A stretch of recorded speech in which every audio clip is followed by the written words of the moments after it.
Bonjour les amis. Bonjour Jasper. Il fait calme aujourd'hui. Il fait calme. Je suis un peu plus tard que d'habitude. Mais pas aussi tard que parfois où j'ai fait des vidéos presque nocturnes. Et j'avais envie de vous partager une réflexion sur l'humilité. Pas l'humidité, hein. À côté d'un canal, ça c'est normal. L'humilité. Alors je vois un monsieur qui arrive avec un chien à trottinette. Pas le chien, le monsieur. Et le monsieur, il rattrape son chien. Il est méchant? Il est méchant? Elle est fort excitée mais pas méchante.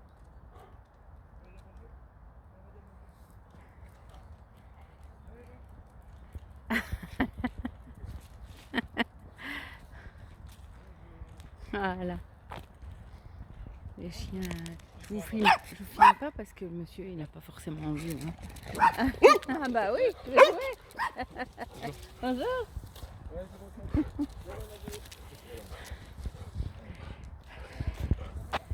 Un beau chien. Un berger de. Je sais pas quoi. Peut-être un malinois, un de ces chiens qui a une tellement mauvaise réputation. Chien belge. Alors, l'humilité. Donc je vous propose de voir cette vidéo comme d'habitude, hein, comme une série de réflexions presque philosophiques et non pas comme une leçon que moi je vous donnerais parce que évidemment je n'ai rien à vous dire, je ne suis pas votre maman et je ne suis certainement pas meilleure que vous. Simplement, ben voilà, je sais que vous êtes un certain nombre à me regarder chaque semaine et je vous en remercie vraiment. Et que vous avez la gentillesse de trouver que ce que je raconte est souvent intéressant. Donc j'avais laissé vagabonder mon esprit sur nos problèmes de société et je me demandais si les soucis de notre société moderne ne venaient pas en partie, tout ou partie, de notre manque d'humilité.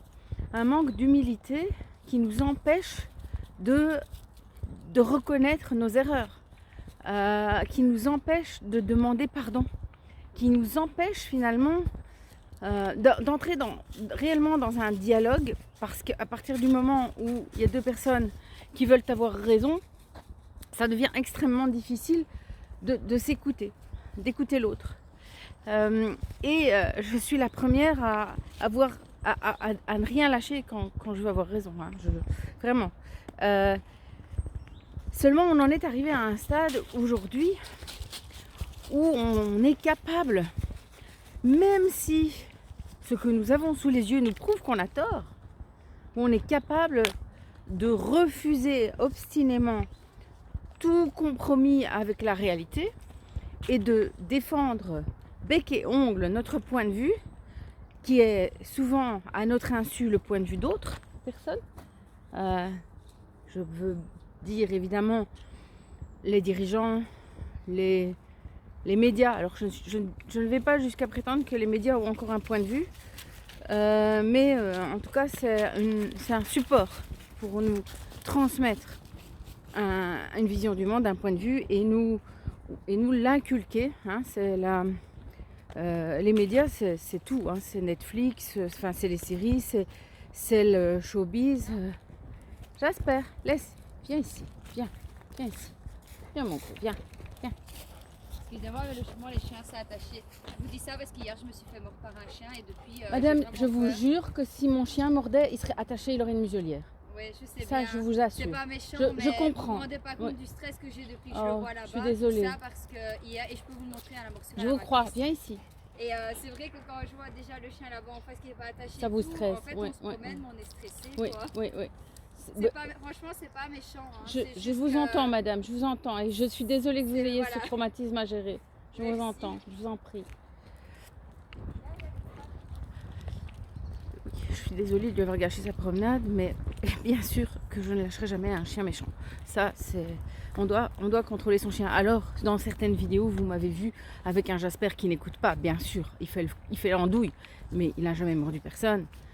Parfois, il fait la grande gueule avec certains chiens, mais ça ne se termine jamais. Jamais il y a eu une goutte de sang. Donc voilà, ça c'était pour ceux qui, de temps en temps, en dessous de mes vidéos, disent que les chiens doivent être attachés.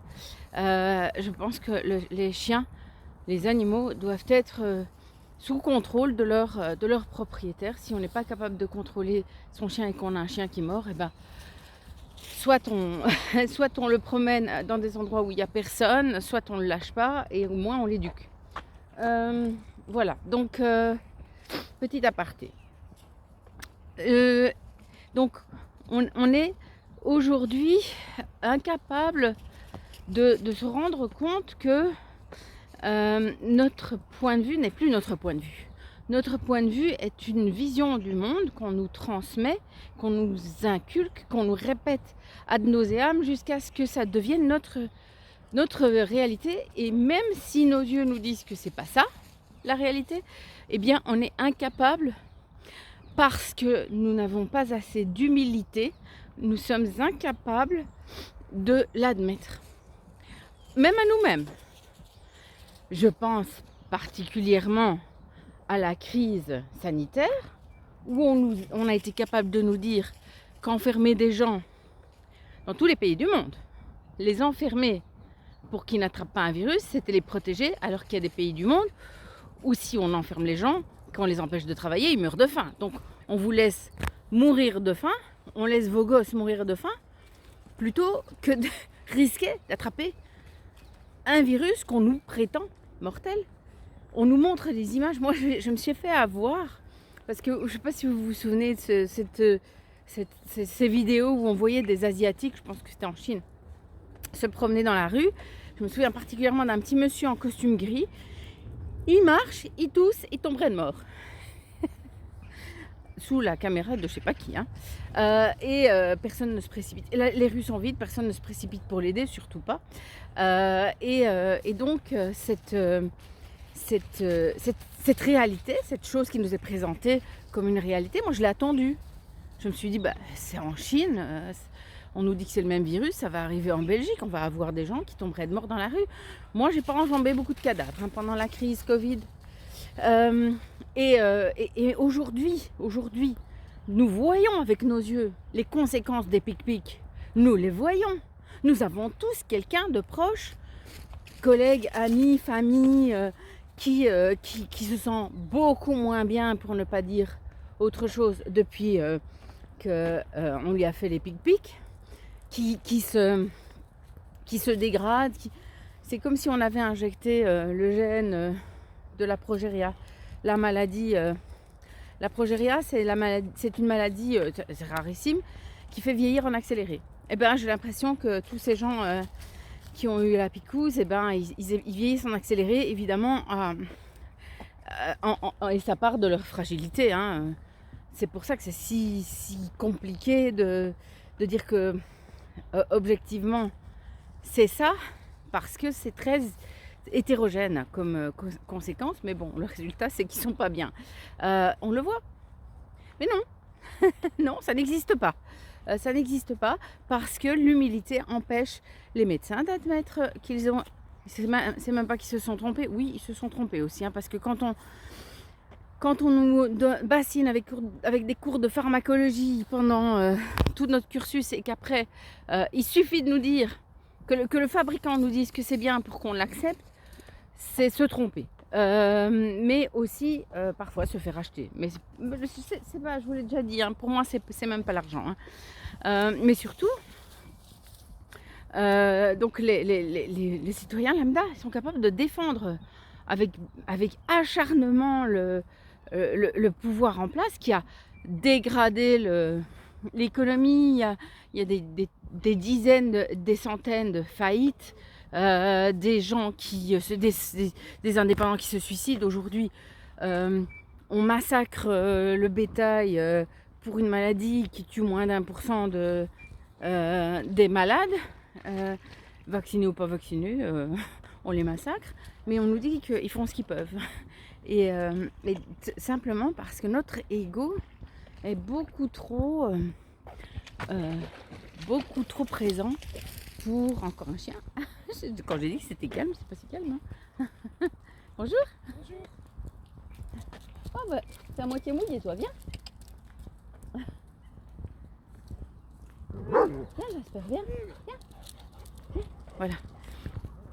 Donc parce que notre ego s'est renforcé au fil du temps, au point, comme on n'est pas mature, hein, on est toujours maintenu dans une immaturité émotionnelle qui nous empêche d'atteindre le statut de la sagesse, au point qu'on ne puisse pas dire je me suis trompée ou je demande pardon. Alors l'enfant, comme je vous dis, on est infantilisé.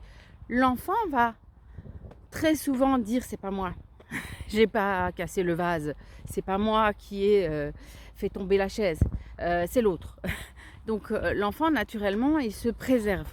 Il se préserve parce que on lui apprend, l'éducation elle est punitive. Regardez à l'école. À l'école aujourd'hui, on ne va plus s'intéresser au cheminement qui fait qu'on part de l'ignorance et qu'on arrive à la connaissance, quel que soit le domaine. On ne va plus s'intéresser à ce chemin. On va s'intéresser au résultat. Et le résultat, c'est que dans les interrogations, on n'appelle plus ça des erreurs, mais on appelle ça des fautes. Donc celui qui s'est trompé aujourd'hui, à l'école, il apprend à l'école qu'il est fautif.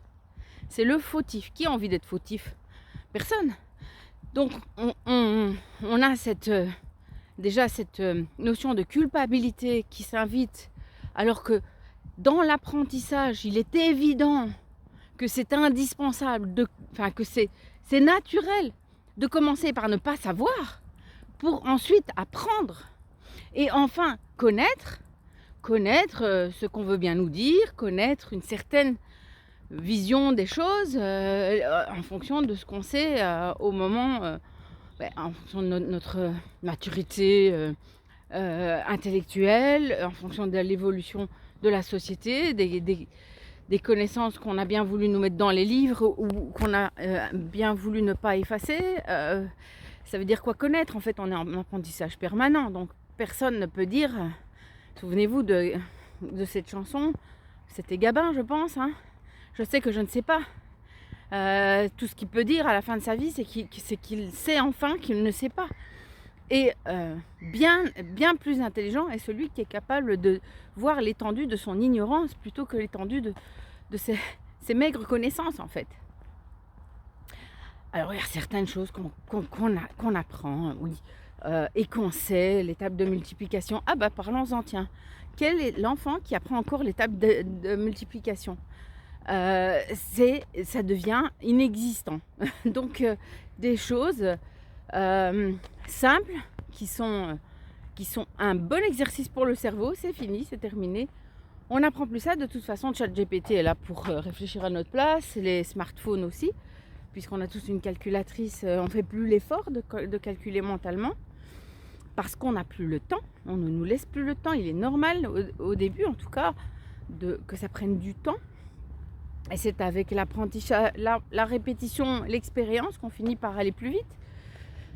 Mais c'est fini ça, c'est fini.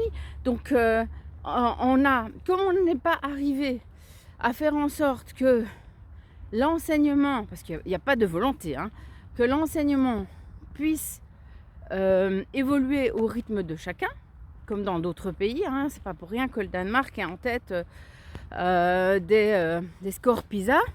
Mais comme on n'est pas aujourd'hui dans un système bienveillant qui considère que chaque enfant prendra le temps qu'il faut pour acquérir les connaissances, mais que surtout on ne le maltraitera pas s'il ne sait pas, et nous ne sommes pas tous faits pour connaître les mêmes choses ni faire les mêmes métiers. C'est quand même évident, alors que on nous bassine avec l'égalité des chances. Mais quelle égalité des chances? À partir du moment où le système lui-même ment à ce sujet, il est impossible que nous ayons une égalité des chances. Je fais 1m62, je ne serai jamais bonne au basket. c'est pas mon truc. C'est pas grave. Mais je n'ai pas une égalité des chances face à quelqu'un qui mesure 40 cm de plus que moi et qui a des longues jambes. C'est juste normal en fait. Mais aujourd'hui, on nous bassine avec l'égalité des chances, alors que derrière, le système n'a aucune intention de nous donner. C'est le système qui décide ce que c'est qu'une chance. Et c'est là que le système que le système nous balaye en fait, parce que on n'accepte plus l'absence de rentabilité. Or, le poète, le rêveur, le penseur, le sage, lui, il n'est pas là pour être rentable. On a tout transformé en rentabilité. Aujourd'hui, il y a plus de personnel administratif que de personnel soignant dans les hôpitaux parce qu'on veut qu'un hôpital soit rentable. Mais qu'est-ce que ça vend un hôpital? Rien, absolument rien. C'est pas fait pour ça. La rentabilité immédiate n'existe pas dans un hôpital, ni dans une école, ni dans un service à rendre au public. C'est pas le but. Le bus scolaire n'a pas à être rentable. L'administration communale n'a pas, enfin la mairie, ce que vous appelez la mairie, c'est pas là pour être rentable. C'est là pour rendre service aux citoyens. On voit ce que ça donne aujourd'hui. Avec des gens qui sont maltraités, du coup ils sont maltraitants partout, et qui sont incapables à tous les niveaux de pouvoir de dire je ne sais pas, je me suis trompé et je m'excuse.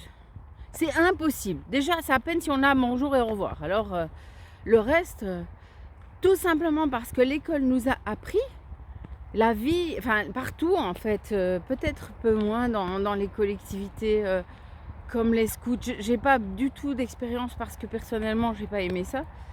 Mais peut-être que là effectivement il y a encore une forme de solidarité qui permet, grâce à l'empathie, de pouvoir dire tu n'y arrives pas, je vais t'aider. Mais en tout cas dans l'école telle qu'elle est conçue aujourd'hui j'ai vu le chien. Ah si, Luna. Où est-ce qu'il est, Jasper? Il est parti. Il vit sa vie. J'ai pas fait attention à mon chien. C'est pas malin ça. Je sais pas où il est. Bon, il va revenir, il est dans le bois. Un bois qui est clôturé, donc j'ai pas beaucoup de stress à ce sujet. On est dans un système qui transforme l'enfant en compétiteur dès qu'il y rentre, qui encourage la délation, qui traite les erreurs comme des fautes, qui ne valorise plus du tout la variable effort. Donc il n'y a plus d'intérêt à connaître le cheminement qui a permis à l'enfant d'arriver à ses conclusions, ni de se demander de quoi il est parti et de le féliciter pour ses progrès, ni de lui donner le temps, ni de lui permettre de comprendre que ses progrès font de lui ce qu'il est et sont méritants. Mon père crachait ses dents sur la société du mérite, mais c'est pas le mérite en soi qui pose problème. Aujourd'hui, de toute façon, dans les écoles, on ne favorise absolument pas la valeur effort. Comme on n'a plus l'autorisation de considérer que les enfants sont différents, pourtant ils le sont tous, eh bien, on a aujourd'hui un système qui supprime l'effort. Donc on ne va plus donner les tables de multiplication à apprendre, on ne va plus donner le subjonctif ou le passé simple au cours de français, on ne les fait plus lire des anciens auteurs, des grands classiques parce que c'est trop fatigant pour leur petit cerveau. Et un jour, ils arrivent dans le monde du travail qui, lui, se base uniquement sur un mérite qui n'est pas un mérite qui en général n'est pas le mérite de l'effort, mais plutôt le mérite de la corruption, de la concupiscence, des petits arrangements entre amis et de la servilité. Je généralise peut-être, mais vous admettrez quand même qu'au moins dans les grandes sociétés, c'est comme ça. Pour ne pas dire du crime, carrément. Hein, parce que c'est gravissime ce qui se passe dans certaines sociétés dirigées par des personnes qui sont dans des sectes, hein, comme la franc-maçonnerie, comme le sionisme, comme les Illuminati et l'Opus Dei, des choses comme ça. Ce sont des crimes. Ils commettent des crimes pour monter en grade. C'est évidemment pas une question de mérite.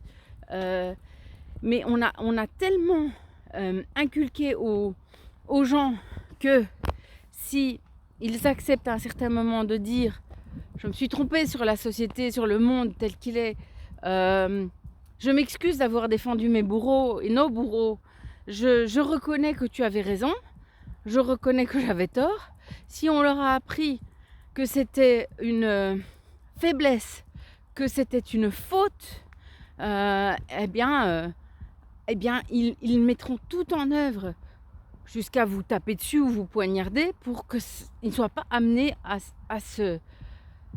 s'exprimer en ces termes. Et on oublie ce que c'est que la sagesse. Du coup, on oublie ce que c'est que la sagesse. Nous, pas eux. Eux, ils savent parfaitement tout ce qui se passe. Ils savent parfaitement que c'est ça qu'ils ont mis en place. Ils savent parfaitement qu'ils sont en train de bousiller le cerveau des enfants pour leur mettre ça dans la tête. C'est rare maintenant un enfant qui est capable de se dénoncer pour qu'un petit camarade ne soit pas puni à sa place. C'est parce que la société, elle est violente. Elle est violente dans le geste, elle est violente dans le verbe, elle est violente dans les actes. Rien que d'écrire en rouge dans une interrogation, dans une dictée, ça peut être pris comme violent si on a un enfant un peu plus sensible qu'un autre. On finit d'ailleurs par se désensibiliser, hein, on finit par trouver que bon, non, tout qu'on fait c'est bien le rouge, c'est normal, comme ça on voit bien les fautes, ben oui, pas les erreurs, les fautes. Et donc on devrait évidemment évaluer l'enfant par rapport à lui-même, par rapport à ses progrès, encourager les changements, encourager la collaboration, permettre aux plus avancés, non pas aux plus grands mais aux plus avancés, qui sont en général plus matures, d'aider les moins avancés, faire des classes qui soient transversales pour permettre un vrai lien à l'autre, mais c'est pas du tout ce qui se passe aujourd'hui. Et on en arrive à avoir des adultes immatures, infantiles, incapables de reconnaître leurs erreurs, qui se sont blindés l'ego parce que ça leur fait trop mal en fait, parce que ça leur fait trop peur, parce qu'on a assimilé ça à un danger de mort. Le rejet devient l'ostracisation devient le pire danger qu'on puisse connaître, parce que plus personne ne va vouloir de nous. Et on oublie en fait que quand on peut arriver à s'exprimer avec humilité, eh bien on grandit. On grandit, et que c'est pas vrai qu'on va être rejeté par tout le monde. On va être rejeté par ceux qui ne sont pas encore à notre stade de maturité, de développement, mais on va en rencontrer plein d'autres qui seront capables de reconnaître la valeur, la vertu que c'est de pouvoir dire au moins ok, je t'écoute, j'écoute tes arguments, je vais essayer de t'entendre, je vais aussi. C'est ce que j'essaye de faire. Hein. Quand quelqu'un m'agresse, j'arrive pas toujours à le faire directement, attention. Hein. Mais ce que j'essaye de faire, c'est de ressentir ce que ça fait en moi, ce que ça réveille en moi comme frustration, pourquoi ça m'énerve, qu'est-ce qui se cache là derrière, qu'est-ce que je risque pour pouvoir, à certains moments, dire je t'ai entendu, je ne suis pas d'accord avec toi, ou bien finalement je pense que tu as raison, et je te présente mes excuses si je t'ai agressé, si je t'ai blessé, ou bien dire voilà, c'est ce qui s'est passé récemment. Je suis en désaccord avec quelqu'un sur une histoire de test. Eh bien, j'ai proposé à cette personne, avec laquelle j'ai commencé par avoir des discussions très houleuses, j'ai proposé à cette personne de faire une vidéo où chacun expose son point de vue. Nous sommes dans le même bateau. Nous sommes a priori du même côté. Je dis a priori parce que le fait que cette personne n'ait jamais répondu, ça me permet de me poser quand même quelques questions. Je dis, puisque nous sommes dans le même camp, faisons une vidéo pour exposer chacun nos points de vue. Les gens comprendront que nous sommes alliés, même si nous avons des points de vue diamétralement opposés sur un point précis qui concerne les tests Covid. Et ensuite, les gens pourront décider si ça leur convient ou pas, ou bien apporter leur point de vue qui sera peut-être différent. Je fais demi-tour parce que je vois mon Jasper, enfin je vois que je ne vois pas. C'est pas je sais que je ne sais pas, c'est je vois que je ne vois pas mon Jasper. Il est en train de faire quoi? Mystère. Le bois est clôturé, mais il est quand même grand. Et donc, je ne sais pas où il est. Donc, voilà. C'était cette proposition, je l'ai faite après, je vous ai dit, après m'être emportée. Bon, à tort ou à raison, disons que j'ai beaucoup de mal avec l'agressivité. Quand on parle avec agressivité ou qu'on veut me forcer à quelque chose, je vais en général me défendre et donc me raidir, et je ne suis pas forcément toujours sympa à ce moment-là. Ben voilà, je suis un être humain, je ne suis pas parfaite. Et donc cette proposition, je l'ai faite par écrit. J'ai dit aussi que si par ailleurs ils avaient un souci eux-mêmes ou un de leurs proches, je serais toujours à disposition puisque je suis quand même toujours médecin. Et je n'ai eu aucune réponse. J'ai toutes les captures d'écran, je n'ai eu aucune réponse. Je vous laisse juger, soit du degré d'immaturité émotionnelle de cette personne qui est incapable de dire je t'entends, j'entends que de ton point de vue, avec ta formation de médecin, tu n'es pas d'accord. Et je respecte que tu ne sois pas d'accord avec moi. Incapable. Ou pire, question ouverte, cette personne ne travaille pas dans le même camp que moi, que nous, et peut-être est là simplement pour créer des dissensions, pour jeter l'opprobre sur quelqu'un comme moi, qui essaye tant bien que mal avec ses petits moyens de garder le cap, de rester honnête. Honnête, je pense que je suis honnête. Que je me trompe, c'est possible, mais j'essaie d'avoir l'honnêteté intellectuelle de me remettre en question un maximum et de pouvoir dire quand j'ai l'impression qu'effectivement je ne suis pas partie sur le bon chemin et que à ce moment-là, je vais en chercher un autre. Je vais écouter je vais regarder celui que vous me proposez. Je vais éventuellement explorer cette piste-là où je vais dire juste je sais pas. On peut dire je sais pas. C'est permis de dire je sais pas. Mais à l'école, c'est pas permis de dire je sais pas. Et quand on a perdu son chien, c'est pas permis de dire je sais pas. Moi, je suis sûre qu'il va réapparaître. Il m'a déjà fait le coup, mais là, c'est long quand même. Il est fatigant. Ah là là. Il est possible que je vous fasse une coupure, enfin que j'arrête la vidéo ici si je ne vois pas revenir mon chien, parce que je suis un petit peu embêtée à cause de la route.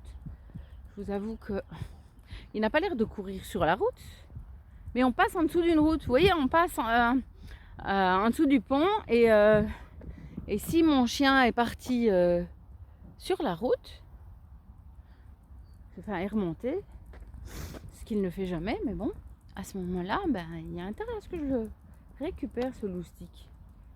Mais bon, c'est plutôt calme. C'est de nouveau très très calme. De nouveau très très calme. J'entends pas mon chien aboyer. Mystère. Et alors Luna? Alors un petit chihuahua sourd pour retrouver un grand jasper dans les bois, ça sert à rien. Ça, je peux vous dire, ça sert à rien. Bon, vous savez ce que je vais faire en toute humilité? Je vais dire que je vais aller rechercher mon gros loulou et que je vous tiendrai au courant par écrit. Pourquoi pas dans la description de cette vidéo. Comme ça, vous êtes rassurés parce que je sais qu'il y a beaucoup de gens qui apprécient mes petites balades et qui me font souvent des bisous aux chiens. Et là, voilà, pas de chien. Bon, on va quand même regarder. On va quand même regarder Miss Luna. Hein, toi t'es fidèle, hein, chouchoute. Ouh, où est-ce que tu es tellement collé à moi. Voilà. Bon, je vous laisse. Je vous embrasse. Je vous laisse à vos réflexions. Allez-y, expliquez. Et ah oui, grand merci aux personnes qui m'ont donné les coordonnées de vétérinaires, qui opèrent de vétérinaires ophtalmologues. Grand merci. J'ai pris note. Voilà. Allez, je vous embrasse. À très vite. Au revoir.